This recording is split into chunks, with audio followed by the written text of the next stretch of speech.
में दो लोहा।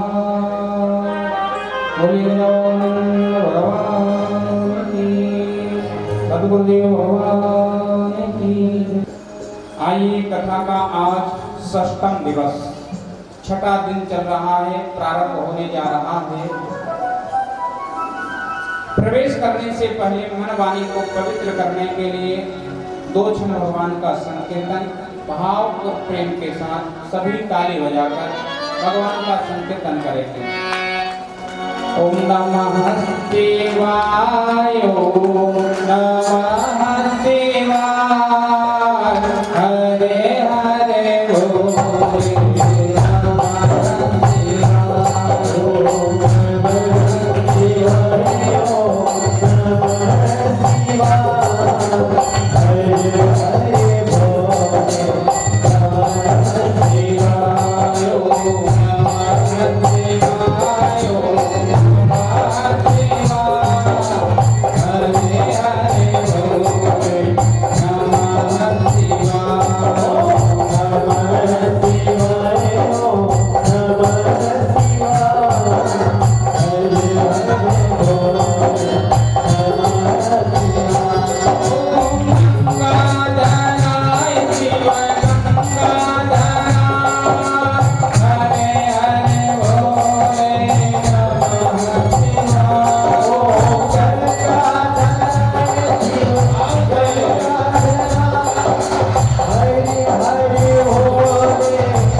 दिया है और भागवत कथा से पहले भगवान नाम स्मरण इसलिए किया जाता है जिसमें अपना मन शुद्ध हो, अपना मन स्थिर हो, इसलिए भगवान नाम का स्मरण होता है। इसलिए दोनों हाथ उठाने सभी लोग दोनों हाथ उठाएं और अपने भगवान ने प्रभु मुंह दिया है, इससे आप भी ओम नमः शिवाय का जप करते हुए चलें। तो ये पंचाक्षरी मंत्र है, इससे अकाल मृत्यु भी हट जाती है।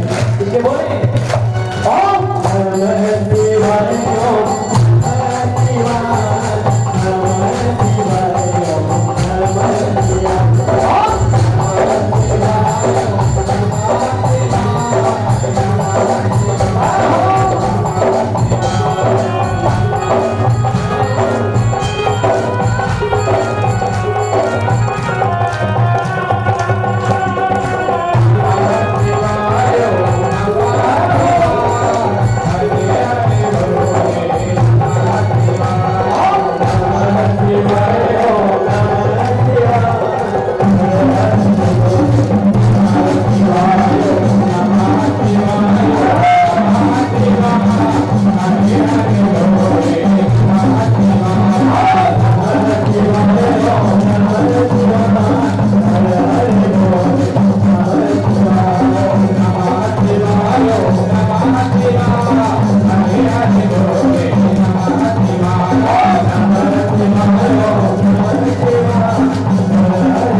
सभी को जय श्री कृष्ण, राधे राधे। हमारे संगीत कलाकार तीनों भैया को जय श्री कृष्ण, साउंड वाले भैया को भी राधे राधे। और यूट्यूब के माध्यम से पूरे भारत में हम आप सबकी ये दिव्य झांकी, भगवान की झांकी, भगवान की सुंदर कथा को प्रसारित करने वाले हमारे मातम भैया, उनको भी जय श्री कृष्ण, राधे राधे। आइए, कथा का आज षष्ठम दिवस, छठा दिन है। 6 दिन बीत गए, पता नहीं समय कब चला जाता है। इसलिए तो संत महापुरुष कहते हैं, काल करे सो आज कर, आज करे सो अब, पल में परलय होएगी, बहुरी करेगा तब। अरे जो काम कल करना है उसे आज कर लीजिए, जो आज करना है उसे अभी कर लीजिए। क्यों? क्षण भंगुर जीवन की कलिका, कल प्राप्त तो जान खिली न खिली। मलयागिरी की सुचि शीतल गंध, सुगंध समीर चली न चली। कलिकाल कुठार लिए फिरता, तन नम्र से चोट झिली न झिली। रट ले हरि नाम अरे रसना, फिर अंत समय में हिली न हिली। अंत समय का क्या भरोसा है साहब। इसलिए काल करे सो आज कर, आज करे सो अब, पल में परलय होएगी, बहुरी करेगा तब। आज का काम अभी कर लीजिए, कल पर मत छोड़िए। लेकिन आजकल तो लोग क्या करते हैं, आज करे सो कल कर, कल करे सो परसों, और परसों परसों क्या करता है, जीना है अभी बरसों। लोग सोचते हैं अभी तो बहुत साल जीना है हमको, क्या चिंता है। लेकिन भरोसा है क्या जीवन का? कब चले जाएं, कब जाना पड़े, कब बुलवा आ जाए, कब यम के दूत आ जाए और इस संसार को छोड़कर जाना पड़े। रहते हुए सब अच्छे काम कर लीजिए, भगवान की कथा सुन लीजिए, भगवान का नाम ले लीजिए और जीवन को भगवान से जोड़ दीजिए। ये जो कथा हो रही है, ये आपको चार्ज करने के लिए हो रही है कि आप 7 दिन तक कथा सुने। दिन कितने बनाए हैं बताओ?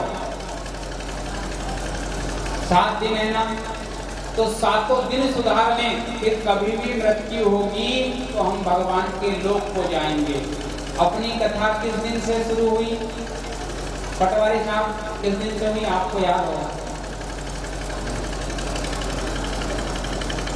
किस दिन से? रविवार। और बहुत अच्छा दिन है। ज्योतिष में सूर्य को प्रथम माना है, गणना करते हैं सूर्यवार, रविवार प्रथम दिन।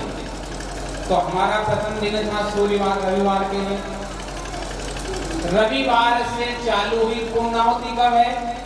शनिवार। रविवार से लेके शनिवार, इसके आगे कोई दिन है क्या? फिर रविवार आ जाएगा, फिर सोमवार, मंगलवार, बुधवार, गुरुवार, शुक्रवार, शनिवार। 7 दिन कथा इसलिए होती है कि सातों दिन सुधर जाए, ताकि किसी भी दिन हमारी मृत्यु हो और भगवान कहे आप शुक्रवार के दिन आए हो, क्या किया? बोले शुक्रवार के दिन हमने रुक्मणी मंगल की कथा सुनी। भगवान कहेंगे चलो भैया इसको हमारे लोग पहुंचाओ, इसका दिन सुधर गया। समय सुधारना यही तो होता है, दिन सुधारना। जिनने ये 7 दिन सुधार लिए, समझना उसका समय सुधर गया, समय सुधर गया। और समय ही तो सुधारना है। हम कहते हैं ना भैया अभी तो बहुत अच्छा समय चल रहा है। समय अच्छा चलेगा तो सब कुछ अच्छा होगा, और समय खराब चला तो फिर हम कहेंगे भैया अभी समय खराब है जरा। लोग लड़ाई में कह भी देते हैं अभी तो मेरा समय खराब चल रहा है इसलिए मैं सुन रहा हूं, समय आने दो, समय की प्रतीक्षा करो। समय समय की बात है, समय समय की बात। किसी समय का दिन बड़ा, किसी समय की रात। समय समय की बात है, समय समय की बात। भील न लूटी गोपिका, वही अर्जुन वही बात। समय की बात है। जिस गांडीव धनुष से सब कांपते थे, डरते थे, बड़े बड़े धुरंधर अर्जुन के सामने नहीं आते, उस अर्जुन के सामने से भगवान की पत्नियों को भीलों ने लूट लिया। अर्जुन ने पूछा मेरा गांडीव काम क्यों नहीं आया? बोले समय नहीं था भैया। समय जब आता है तो दुर्बल भी बलवान हो जाता है। अच्छा समय आए और खराब समय आए तो बलवान भी निर्बल हो जाता है। इसलिए अपना समय सुधारते चलिए, और समय सुधारने का एक ही प्रयास है। ये ऐसी कथा जो होती है और कथा में आकर आप बैठ जाते हो, आपका समय सुधर जाता है। सारी नवग्रह की दशा दूर हो जाती है, सारी विपत्ति दूर हो जाती है, संकट टल जाते हैं, मृत्यु भी नहीं आती। 7 दिन तक भागवत में कोई बैठे और अगर मृत्यु भी आए तो उसके पास नहीं आएगी, इंतजार करेगी। जबकि मृत्यु एक क्षण भी किसी का इंतजार नहीं करती, जब आती है उसको ले जाती है। लेकिन भगवान की कथा में कोई बैठ जाए तो मृत्यु भी उसके पास नहीं आती, भाग जाती है। ये समय है हमें सुधारने का, अपने आप को चार्ज करने का। आइए समय के ऊपर से भजन का आनंद लेते हैं, ताली बजाकर जल्दी हो मूर्ख बंदे क्या है जग में तेरा, हो मूर्ख बंदे क्या है जग में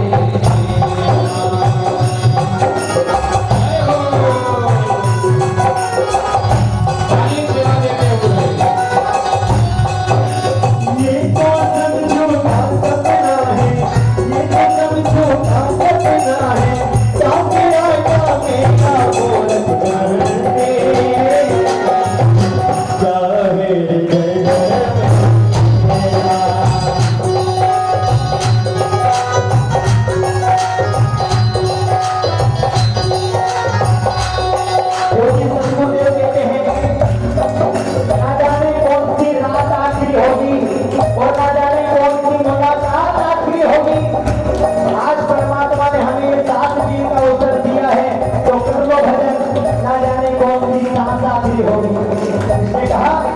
ओ किसने माया जोड़ किसने महल बनाए, किसने माया जोड़ किसने महल बनाए, किसने माया जोड़ किसने महल बनाए, कितनी माया छोड़े कितने महल बनाए। ओ किस मरने के बाद सुन तेरे घर वाले, तेरे मरने के बाद सुन तेरे घर वाले, तो गज कफन उड़ा के तुझको, तो गज कफन उड़ा के तुझको खींच देंगे सब तेरा मूरत बन के, क्या रे जग में तेरा ओ मूरत बन के, क्या रे जग में तेरा। वसुदेव भगवान को बोले कृष्ण भगवान, मूर्ख बंदे क्या है रे जग में तेरा। संतों ने बहुत चेतावनी दी समझाने के लिए, मानव के लिए ऐसी ऐसी चेतावनी दी, पर हम भी बड़े धुरंधर हैं। कोई कुछ कहे हमको वही है, हम वही करते जो हमको अच्छा लगता है। भागवत में आया ये समय सुंदर सुधारने का है, अपना समय सुधार ले 7 दिनों में, चार्ज करने का है अपने आप को। जीवन भर हमारी गाड़ी चलती रहे, 7 दिन चार्ज कर लें। ये चार्ज करने का प्लग लगा है, बोर्ड है, अपनी बैटरी लगा लो, ये सब बैटरी है ना, तब डिस्चार्ज हो जाए। आप किसान लोग हो, बैटरी रखते हैं ना बैटरी चार्ज करने के लिए। एक ऐसा ही किसान था, दुकानदार के पास गया, दुकानदार से कहा मुझे सुंदर एक किसान टार्च बैटरी दीजिए। बैटरी ले आया, खूब चलाई उसे। 2-4 दिन के बाद में दुकानदार के पास गया, खींचने लगा, भरा भला बुरा कहने लगा, कैसी बैटरी दी तुम्हें। दुकानदार ने कहा भैया हुआ क्या। अरे बोले 2-3 दिन तक बढ़िया चली, उसके बाद बंद हो गई, चलना बंद हो गई। दुकानदार समझ गया, ये समझ नहीं पाया बैटरी कैसे चलाना है। दुकानदार ने कहा भैया ले गए आपने, चलाई। बोले खूब चलाई, 3-4 दिन तक खूब आनंद लिया, बढ़िया प्रकाश रहा, सब कुछ देखता रहा, और फिर अचानक बंद हो गई। दुकानदार ने कहा इसे चार्ज लगाई। बोले चार्ज क्या होता है। बोर्ड बताया इसमें चार्ज करो, 4 दिन चलाओ, 4 घंटे चार्ज कर लो, बढ़िया चलेगी। सारी बात बता दी। किसान प्रसन्न, चार्ज करता और बैटरी चलाता। ऐसे ही है हमारा शरीर रूपी बैटरी, अगर इसे ऐसी भागवत कथा बोर्ड में चार्ज करते रहेंगे, भागवत में इस शरीर को चार्ज करते रहेंगे, तो ये प्रकाश करती रहेगी, चलती रहेगी। और चार्ज नहीं करा तो एक न एक दिन डिस्चार्ज हो जाएंगे। क्या हुआ, अचानक चले गए, डिस्चार्ज हो गए। अस्पताल से डिस्चार्ज कर देते हैं ना, जाओ भैया ले जाओ, अब कोई काम के नहीं। क्या करें, संत महापुरुष समझाते सब कुछ। एक संत का कहना है, तू वह करता है जो तू चाहता है, लेकिन होता वह जो वह चाहता है। लेकिन अगर तू वह करेगा जो वो चाहता है, तो होगा वही जो तू चाहता है। थोड़ा सा अंतर करना है, लेकिन माने कहाँ। एक ब्राह्मण था, ब्राह्मण के घर में एक देवी जिसका नाम उल्टी चंडी, उल्टी चलने का काम जिसका। ब्राह्मण समझ गए तो नाम रख दिया उल्टी चंडी देवी। ये उल्टी चलती है हर समय, कहे कुछ करे कुछ। ब्राह्मण ने देखा तो ब्राह्मण ने सोचा काम तो अपना चलाना है, देवी उल्टी है पर काम चलाना है।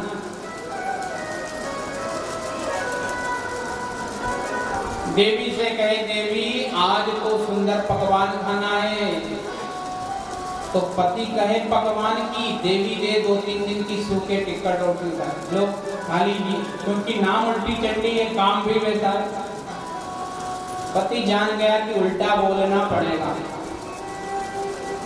अब पति को जिस दिन माल ताल खाना हो उस दिन कहे, देवी आज तो रात की जो सूखी बासी रोटी रखी वो ला दे, आज मेरा सूखी रोटी खाने का मन कर रहा है।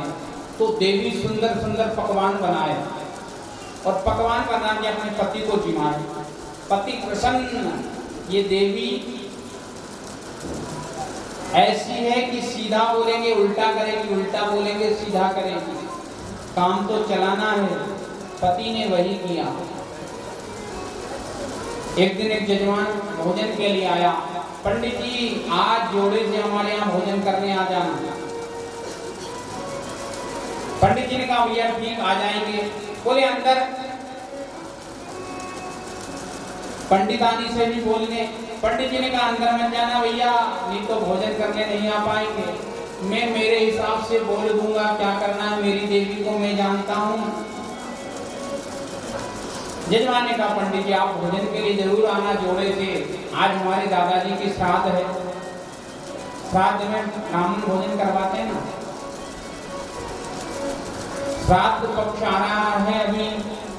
अपनी कथा का 18 को पूरी होगी, 13 को, 12 और 13 दोनों तिथि मिली हुई है। 14 अनंत 14, उसके बाद पूर्णिमा। पूर्णिमा से पितृ पक्ष लग जाएगा 16 दिन के लिए। अपनी तिथि पर, जो अपने पूर्वजों की तिथि है, पिता की, दादा की, किसी की भी, उस दिन जरूर जोड़े से ब्राह्मण को भोजन करवाना चाहिए। क्यों? आप भोजन करवाओगे, ये भोजन का रस आपके पितरों को प्राप्त होगा। भगवान के 2 मुख हैं, आपको बताए थे, ब्राह्मणोष मुख महाशीष। एक तो ब्राह्मण भगवान के मुख है, दूसरे अग्नि। कहते हैं अग्नि में जब स्वाहा स्वाहा करते हैं तो भगवान प्रसन्न होकर भोजन ग्रहण कर लेते हैं, और जब ब्राह्मण भोजन से तृप्त होकर आहा आहा कर दे तो समझना भगवान तृप्त हो गए।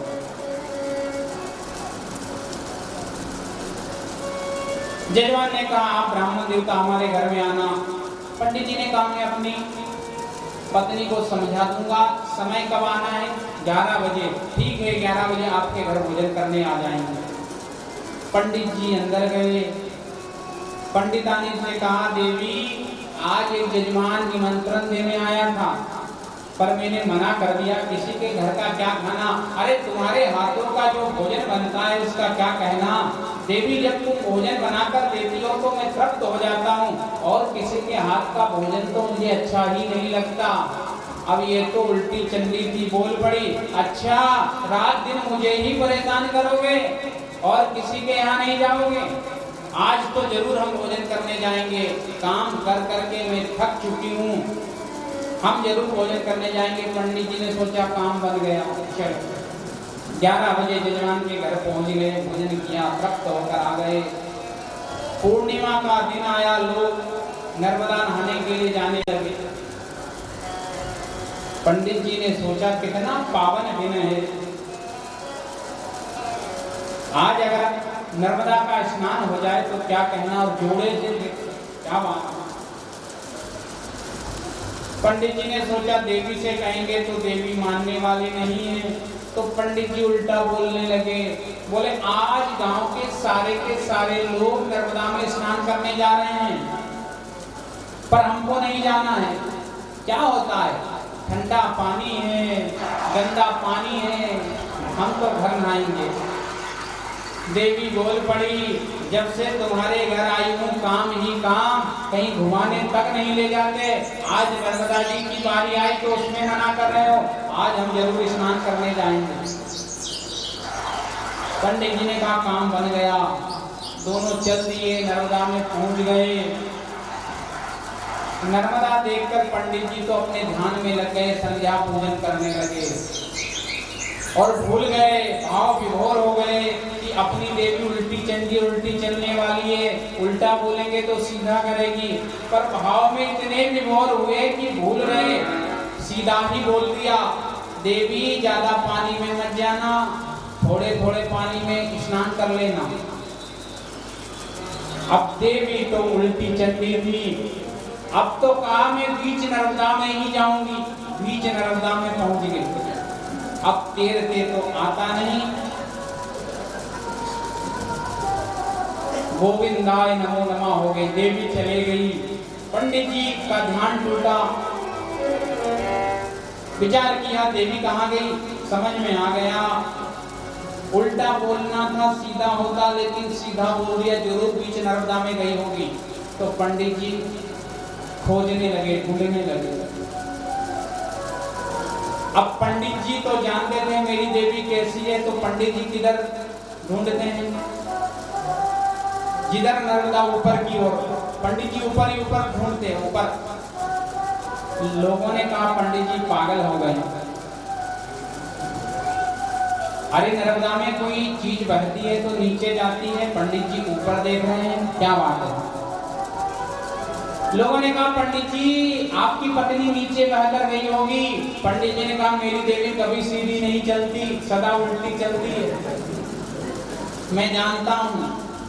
और थोड़ी देर बाद उनके पैर में पत्नी आ गई, ऊपर किया, मुख देखकर कहा धन्य हो देवी, तुमने अपनी लाज बात अभी भी रखी, जीते जी तो उल्टी चली, पर मरने के बाद भी उल्टी भी जा रही है, ऐसी उल्टी चंडी देवी। संत महापुरुष कितना समझाते हैं, जीवन कितना थोड़ा सा है, लेकिन हम समझ नहीं पाते। सच्चाई है भगवान को जान लेना, भगवान को समझ लेना, लेकिन हम भगवान को नहीं समझते। कैसा कमाया जाए, कितना धन बढ़े, इसी में जीवन हम बर्बाद करते रहते हैं। और अंत समय जब आ जाता है, जब यम के दूत दिखते हैं, तब लगता है जीवन में हमने क्या किया और जीवन समाप्त हो गया। जितना जीवन भर तुमने धन कमाया, मृत्यु तुम्हारे सामने आ जाए, और उस समय मृत्यु जब सामने आए तो मृत्यु महारानी से कहना हमारे जीवन भर की कमाई ले लो और हमें 1 साल का समय दे दो। तो जितना तुमने कमाया क्या मृत्यु महारानी मान जाएगी? सब देने के बाद साल भर तक तुम्हें जीवन दे सकती है, जीवन मिल सकता है क्या? एक सेठ जी थे, रात्रि में स्वप्न देखा, धन खूब कमाया, स्वप्न आया, स्वप्न में देखा मृत्यु लेने आ गई। सेठ जी ने पूछा तुम कौन हो? बोले मैं मृत्यु हूं। किस लिए आई हो? मृत्यु ने कहा सेठ जी तुम्हारा समय समाप्त, अब तुम्हें लेने के लिए आई हूं, तुम्हें लेने आई हूं।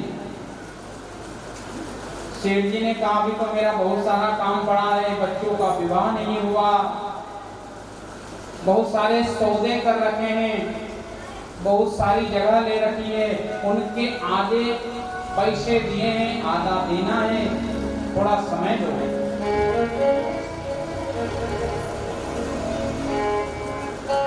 मृत्यु ने कहा मैं आ गई, 1 क्षण का भी समय नहीं। बोले मुझे केवल 1 वर्ष का समय दे दो, 1 वर्ष के बाद मैं बिल्कुल साथ में चल दूंगी। मृत्यु महारानी ने मना कर दिया, 1 साल का समय नहीं है, मेरी आधी संपत्ति ले लो पर मुझे साल भर का समय दे दो। मना कर दिया। 6 महीने का तो दे दो। मृत्यु ने कहा 6 महीने का भी समय नहीं है। अच्छा एक काम करो, मैं अपने पुत्र का विवाह कर दूं, इसलिए केवल 1 महीने का समय दे दो। मृत्यु ने कहा 1 महीने का समय भी नहीं दे सकती, मेरा सारा धन ले लो, सब कुछ ले लो, पर मुझे 1 महीने का समय दे दो। मृत्यु ने कहा 1 महीने का नहीं, अभी ले जाऊंगी। सेठ जी ने कहा मुझे कम से कम 15 दिन का दे दो। मृत्यु ने मना कर दिया, 1 दिन का तो दे दो ताकि अपने परिवार वालों से मिल लूं, जिनको मैंने बुरा बोला है, जिनको बहुत कुछ कहा है, उनसे माफी तो मांग लूं कि मैंने आपसे ये कहा है। इतना समय तो दे दो ताकि जिनका मैंने दिल दुखाया है, जिनसे भला बुरा कहा, जिनको बहुत कुछ कहा, उनसे हाथ जोड़कर क्षमा तो मांग लूं। मृत्यु ने कहा 1 दिन का समय भी नहीं दिया जाएगा। इतना समय तुझे दिया, तब तक क्या किया तूने? क्यों दिल दुखाया किसी का? क्यों पाप किया? क्यों गलत काम किया? अब समय नहीं मिलेगा, क्यों दूसरे का दिल दुखाया? आइए आनंद के साथ ताली बजाकर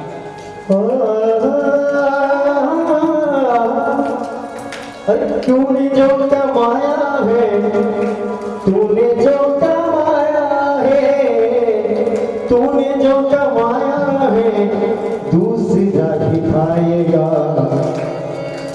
खाली हाथ आया था, खाली हाथ जाएगा। खाली हाथ आया था, खाली हाथ जाएगा।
होता है। उठा के दोनों हाथ से ताली के साथ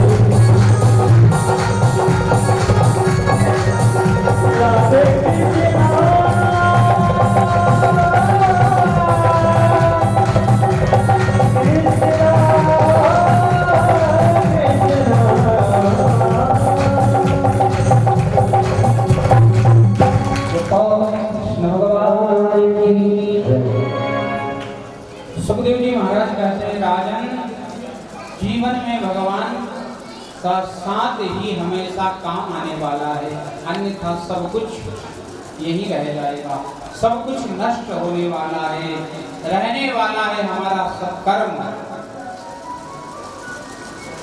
गोवर्धन का भगवान ने पूजन करवाया, गोगणों ने पूजन किया, इंद्र कुपित हुआ, 7 दिन तक बारिश हुई, लेकिन भगवान कृष्ण ने उस गोवर्धन के नीचे सभी को खड़ा कर लिया। कछु माखन को बल बढ़्यो, कछु गोपियन करी सहाय, और राधा जी के प्रताप से गिरिवर लियो ठाय। भगवान कृष्ण से कहा इतना बल कहाँ से आया? भगवान ने कहा कछु माखन को बल बढ़्यो, कछु गोपियन करी सहाय, और राधा जी की कृपा से गिरिवर लियो उठाय। आप वृंदावन में जाओगे, कृष्ण कृष्ण की आवाज नहीं आएगी, राधे राधे। दुकान वाला भी कहेगा राधे राधे, रिक्शे वाले जाते हैं निकल कर, कोई सामने आएगा कहेगा राधे। हर समय राधा राधा का नाम लेते हैं। भगवान कृष्ण ने भी कहा कछु माखन को बल बढ़्यो, कछु गोपियन करी सहाय, राधा जी के नाम से गिरिवर लियो उठाय। वृंदावन में तो मानना है, कोई राह कह दे, इतने में भगवान कृष्ण प्रसन्न हो जाते हैं, और राधा पूरा नाम ले तब तक तो भगवान उसकी मनोकामना ही पूरी कर लेते हैं। इसलिए वृंदावन में राधे राधे गूंजता रहता है। इंद्र ने देखा कपिला गाय से भगवान का अभिषेक किया, और एक भगवान का नाम दे दिया गोविंद, प्रार्थना करी, भगवान प्रसन्न। एक दिन बहुत सारी गोपियों ने कात्यायनी मां का व्रत किया, मां ने आशीर्वाद दिया, वर मांगा हमें भगवान कृष्ण का सानिध्य प्राप्त हो। भागवत में आया है जिस कन्या को सुयोग्य वर चाहिए उसे मां कात्यायनी का व्रत करना चाहिए। हमने बहुत जगह बताया, बहुत सारी कन्याओं ने किया। एक जगह तो बताया 2 कन्या थी, एक बहन जो बड़ी थी वह कुछ काली थी, उसका विवाह नहीं हो रहा था। जो भी आए कहे भैया छोटी वाली लड़की को लेंगे। हमने ये व्रत बताया, व्रत जैसे ही पूरा हुआ बहुत अच्छी जगह उसका विवाह हुआ। इन गोपियों ने भी कात्यायनी मां का व्रत किया। कात्यायनी मां ने आशीर्वाद दिया, जाओ तुम्हें भगवान कृष्ण का सानिध्य प्राप्त होगा। सारी गोपियां यमुना में स्नान करने चली गई, लेकिन गोपियों ने एक गलती कर दी। सारे वस्त्र उतार कर जल में चली गई, निवस्त्र होकर स्नान करने लगी। भगवान ने देखा जो गोपियां इतना व्रत कर रही है, लेकिन आज ये मर्यादा भंग होकर स्नान कर रही है, तो भगवान ने वस्त्र हरण कर लिए सारी गोपियों। कदम के वृक्ष पर बैठकर मधुर बांसुरी का वादन करने लगे। गोपियों ने देखा कि हम तो यहाँ एकांत में स्नान करने आई, कान्हा यहाँ कहाँ से आ गया। यमुना के तट पर देखा तो वस्त्र सारे गायब। सब प्रार्थना करने लगी कन्हैया से। भगवान कृष्ण ने कहा स्त्री को निवस्त्र होकर कभी स्नान नहीं करना चाहिए। शास्त्र की मर्यादा कहती है कि जल में वरुण का वास होता है, वरुण पुरुष के समान है, इसलिए निवस्त्र होकर एकांत में भी स्त्री को स्नान नहीं करना चाहिए। भगवान कृष्ण ने समझाया, गोपियां मान गई। गोपियों ने प्रार्थना करी, कात्यायनी मां ने हमें आशीर्वाद दे दिया कि कृष्ण का सानिध्य तुम्हें प्राप्त होगा। कब होगा? भगवान ने कहा जरूर होगा, शरद पूर्णिमा के दिन हमारा मिलन होगा, इसी यमुना के तट पर तुम आ जाना, मैं तुम्हारे साथ सुंदर रास रचाऊंगा। सब गोपियां प्रसन्न इंतजार करने लगी कब शरद पूर्णिमा आए। भगवान की कृपा से वह महीना आ गया, आश्विन का महीना, शुक्ल पक्ष की पूर्णिमा। भगवान रात्रि में मधुवन में जाकर सुंदर वादन करने लगे वेणु का। अद्भुत गोपियों पर असर पड़ा उसका। जिस गोपी ने वेणु वादन सुना काम करना भूल गई। जो गोपी अपने पति को भोजन खिलाने जा रही थी तो भोजन की थाली ले जाकर गायों के पास रख दी। भगवान की बांसुरी सुनने के बाद सुध भूल गई और गायों के पास रखा हुआ चारा पति के सामने रख दिया। पति देखे क्या कर रही हो देवी, आज ये खिलाओगी? पर सुनने वाली गोपी नहीं चलेगी। जो गोपियां वस्त्र पहन रही थी, प्रेम ऐसा होता है भगवान से। गोपियों का प्रेम इतना, वस्त्र पहनना भूल गई। पहनना था साड़ी, पर ससुर के कुर्ते पैजामा पहन लिया। वैसे शास्त्रों में आया है पतिव्रता नारी को पराई स्त्री के वस्त्र तक नहीं पहनना चाहिए। लेकिन हम निमाड़ में जाते तो उधर तो कुछ महिलाएं जब खेत में जाती है तो ससुर के जूते पहनकर ही चली जाती है। बोले खेत में कीचड़ ज्यादा इसलिए।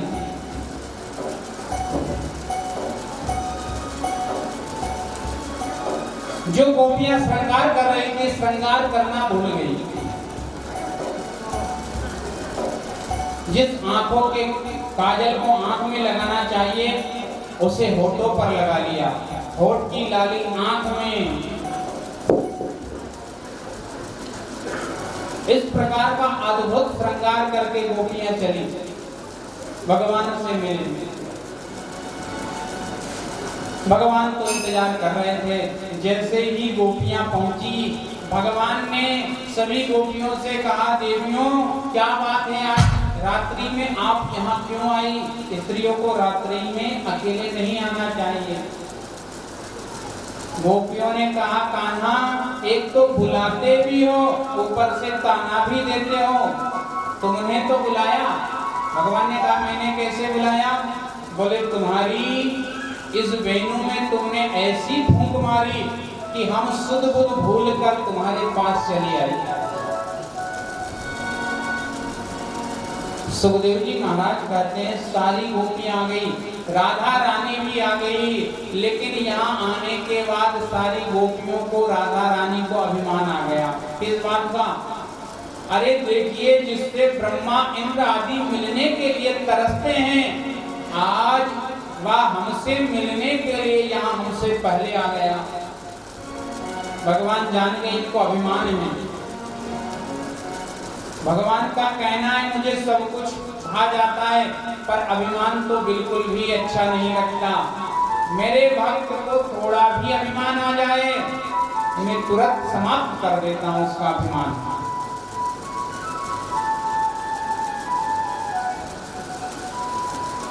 गोपियों ने कहा, कान्हा बहुत थक गई है, जरा हमारे पैर दबा दो। भगवान ने कहा, आज अगर पैर दबाने लगे तो कलयुग में लोग ये दुहाई दे देकर कि कृष्ण ने भी तो पैर दबाए थे, पति से कहेगी तुम भी दबा दोगे तो क्या बिगड़ेगा। जैसे आजकल लोग कहते हैं ना, कोई थोड़ी बहुत चोरी कर ले और उससे कहो भैया चोरी क्यों करी? अरे बोले भगवान कृष्ण ने भी तो चोरी करी थी। गांजा भांग पीने वाले उनसे कहो भैया क्यों पीते हो? बोले बूटी है ये तो भगवान शिव ने भी तो पी थी। गांजा क्यों पीते हो? बोले ये तो बूटी है भगवान शिव की। उनसे कहना चाहिए भगवान शिव गांजा भांग के साथ साथ विष भी पीते हैं, एक दो कटोरा पीकर देख लो। भगवान शिव की देखा देखी करने वाले। ऐसे ही कुछ लोग कहते हैं भगवान कृष्ण ने चोरी करी। अरे भगवान कृष्ण ने तो बड़े बड़े असुरों का संहार भी किया। तुम्हारे सामने कुत्ता भौंक दे तो तुम मैदान छोड़कर भाग जाओ। भगवान ने कहा आज अगर पैर दाब दिए जाएंगे तो कलयुग की महिला भी पैर दबाएगी। भगवान वहां से अंतर ध्यान हो गए। एक गोपी को साथ में ले गए। भागवत में नाम नहीं आया। बहुत सुंदर बात है, सुखदेव जी महाराज ने राधा जी का नाम एक बार भी भागवत में नहीं लिया। क्यों नहीं लिया? अगर एक बार भी सुखदेव जी राधा का नाम ले लेते तो 6 महीने के लिए समाधि लग जाती। गुरु से प्रेम ऐसा होना चाहिए सुखदेव जी की गुरु है राधा रानी, और अगर राधा का नाम ले ले तो राधा की याद आ जाती थी सुखदेव जी को, तो 6 महीने की समाधि लग जाती थी। सुखदेव जी ने सोचा 6 महीने की समाधि लग गई तो राजा परीक्षित के पास तो केवल 7 दिन है, मेरी तो समाधि लग जाएगी और इसकी अधोगति हो जाएगी। इसलिए एक बार भी राधा का नाम नहीं लिया। एक गोपी, जहां जहां राधा का नाम आया सुखदेव जी ने तुरंत एक गोपी कहकर आगे बढ़ लिए, ध्यान तक नहीं किया। अगर आ गया ध्यान तो समाधि लग जाएगी। एक गोपी को लेकर भगवान गए, लेकिन बाद में भाष्यकारों ने, महापुरुषों ने कहा वह एक गोपी श्री राधा रानी थी। लेकिन राधा जी को भी अभिमान आ गया, भगवान मेरे से अधिक प्रेम करते हैं। भगवान समझ गए राधा को अभिमान आ गया। राधा ने कहा मैं थक गई, मुझे कंधे पर बैठा लो। भगवान वहां से भी अंतर ध्यान हो गए। अब तो सारी गोपी राधा के पास आई। राधा से पूछा कान्हा तुम्हारे साथ से कहां चले गए? बोले अंतर ध्यान हो गए, हम सबको अभिमान आ गया। तब भगवान को ढूंढने लगी, वृक्षों से पूछती, लताओं से पूछती, कान्हा को देखा क्या? मना कर देते तो उनको गाली देना शुरू कर देती सारी गोपियां। आज विरह में व्याकुल अपने आप में सोच रही है हमारे पास कान्हा आया था, लेकिन हमारे अभिमान ने आज कन्हैया को हमसे दूर कर दिया। भगवान हमारे घर में आते हैं, लेकिन हमारा अभिमान भगवान को दूर कर देता है। अन्न धन ऐश्वर्य लक्ष्मी हमारे घर में भगवान लाकर देते हैं, भगवान देते हैं तो हम क्या सोचते हैं? हम अपने आप को श्रेय देते हैं, हमें अभिमान आता है हमने इतना मेहनत करके इतना धन कमाया, हमारी इतनी सुंदर नौकरी लग गई, इसके कारण ये सब व्यवस्था हुई है।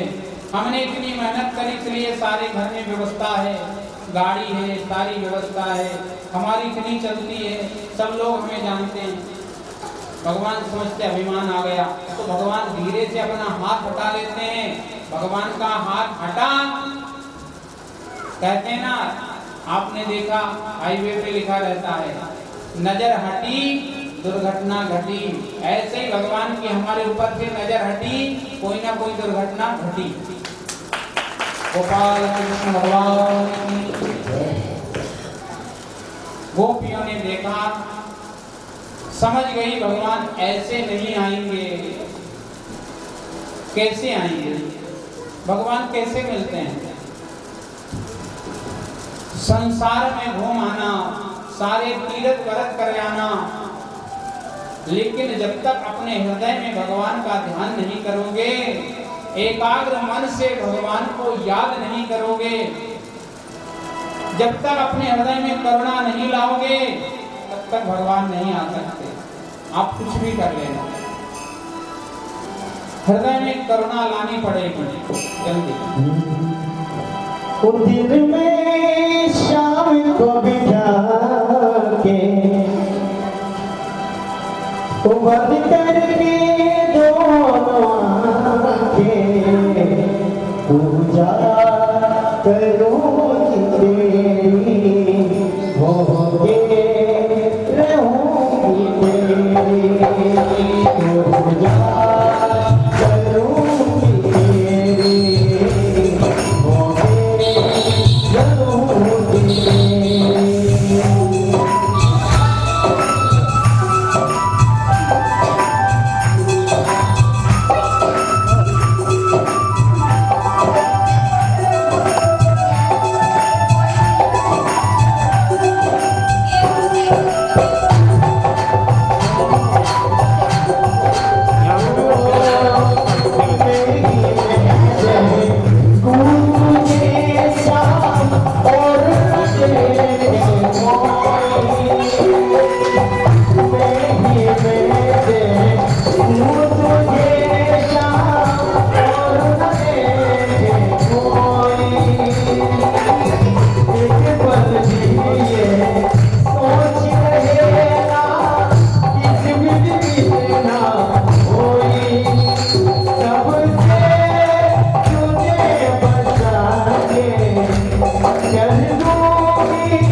देख के मोहन रात को मैं सो जा